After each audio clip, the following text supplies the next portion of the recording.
How's it going, everyone? In today's video, I'll show you on how you can connect your Yamaha keyboard to BandLab. So regardless of the device that you are using, like Android, a computer, etc., the first thing that you want to do is to grab yourself the USB-B, USB-A connection. So that's going to be the on-the-go cable, which will then look something like this.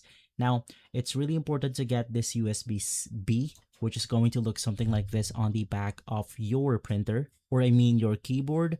So for most devices out there like printers and keyboards, it's going to be the regular USB port. So you want to plug this onto the back of your keyboard, and then on the other end, you could plug it onto something like your Android devices or your computer. And from there, you will be able to connect it onto the said devices. So just open up BandLab and you should be good to go.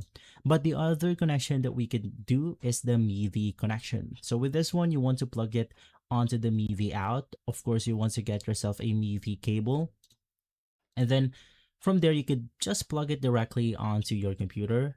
Now it could be MIDI out, and then from there we have the USB port, or it could be something like this one where we have the MIDI out on our keyboard, and then we have to plug it onto our computer, and then basically from there it will be connected. So just open up BandLab and you should be good to go. If this video has been helpful, leave a like, subscribe, and follow us for more videos like this. Thanks for watching.